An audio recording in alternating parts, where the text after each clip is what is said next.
আসলে প্রাথমিকভাবে যে পানি উন্নয়ন বোর্ড যে আমরা এসে কাজটি বাস দিয়ে নির্মাণ করার পরে 14 লাখ টাকা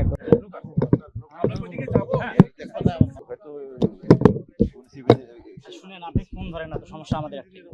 আমি সকাল হইতে লাগে কি লাগে ঢাকা থেকে তত্ত্বাবধায়ক প্রকৌশলী এসেছেন, ওনার পুরো টিম নিয়ে।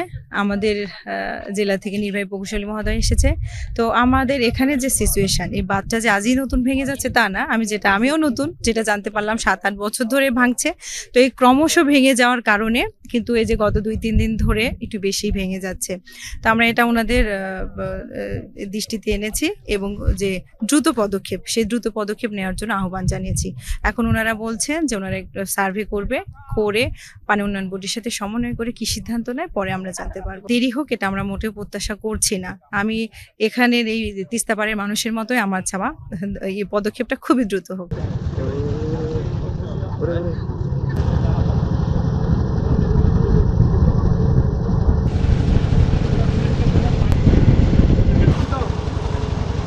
এটা ঊর্ধ্বতন কর্তৃপক্ষের ডিসিশন অনুযায়ী আমরা আগাবো এবং অবশ্যই নদীর মরফোলজিটাকে বিবেচনায় নিতে হবে। এইখানকার যে বাঁধটা আছে, বাঁধের মাথাটা ভেঙে গিয়েছে এবং ওখানে হিট করছে পানি।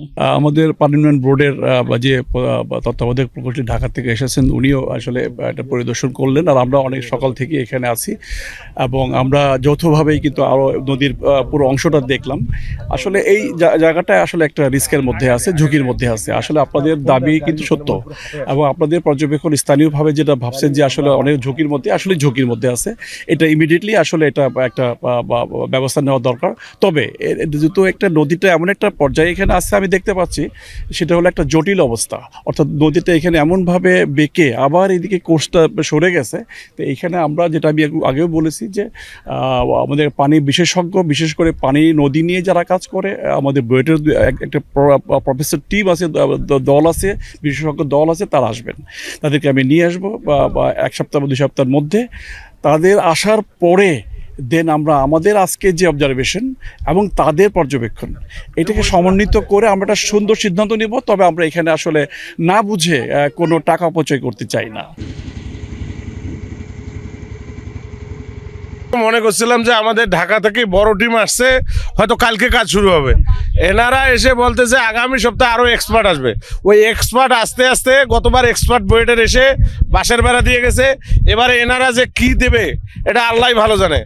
এই যে টাকাটা এনারা যাতায়াত খরচ করেছিল, ওই টাকাটা দিলে, এখানে 15-20 লক্ষ টাকা দিলে, জিও ব্যাগ দিলে এই জায়গাটা রক্ষা পাবে। অনুগ্রহ করে উভয় পক্ষ এসে রশি টানাটানি বাদ দিয়ে, উভয় পক্ষের এক্সপার্ট দিয়ে চূড়ান্ত ভাঙনের আগেই তারা এটার একটা প্রয়োজনীয় পদক্ষেপ নেব, যাতে করে আমরা শান্তিতে বাড়িতে রাতে ঘুমাতে পারি।